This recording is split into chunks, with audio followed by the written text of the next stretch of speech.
मैंने अक्सर ये सोशल मीडिया पर पढ़ा है कि लोग कुत्ते को एक बड़ा वफादार जानवर पेश करते हैं और अक्सर तो हद कर देते हैं। वो लिखते हैं कि इंसान से तो बेहतर कुत्ता है जो वफादार है। अब कुत्ता एक हकीर जानवर है, हम उसको हकीर समझते हैं, हम उसको जलील भी करते हैं, हम उसको नज़रअंदाज भी करते हैं, हम उसको अदना और घटिया भी समझते हैं। हम बाज़ तो अपने ड्राइंग रूम में उसको दाखिल नहीं होने देते और बाज़ सड़क पर साथ से गुजर जाए तो नफ़रत का इजहार करते हैं। हम उसको एक पलीत नापाक जानवर समझते हैं। हम उसको रस्सी बांधकर उसके गले में घुमाते फिरते हैं और हम उसको जब हुक्म देते हैं बैठने का तो उस वक्त तक बैठा रहता है, अपने दोनों हाथ उठाकर और ज़ुबान बाहर निकालता जब तक हम उसको उठने का इशारा नहीं करते। हम लकड़ी का एक टुकड़ा और बाल फेंकते हैं तो वो हमारे हुक्म पर हमें वापस ला के देता है, हमारे इशारों पर उठता और बैठता और चलता फिरता है, हमारे साथ रहता और गुलामी की हद कर देता है। या तो हमने वफादारी की मिसाल के लिए जानवर बड़ा गलत चुना है या फिर हमारी डिक्शनरी में वफादारी है ही ये।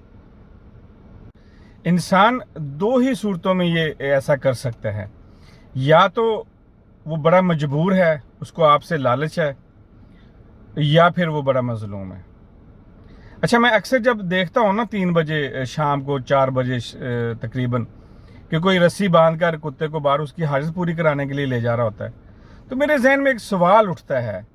मैं सोचता हूँ कि यार ये कुत्ता इस इंसान का वफादार है या ये इंसान इस कुत्ते का वफादार।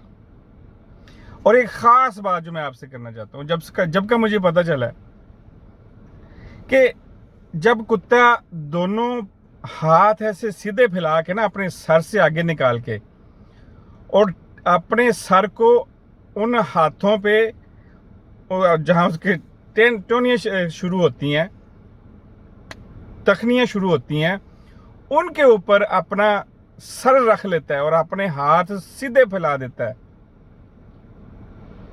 उस वक्त वो आपको अपना खुदा समझ रहा होता है।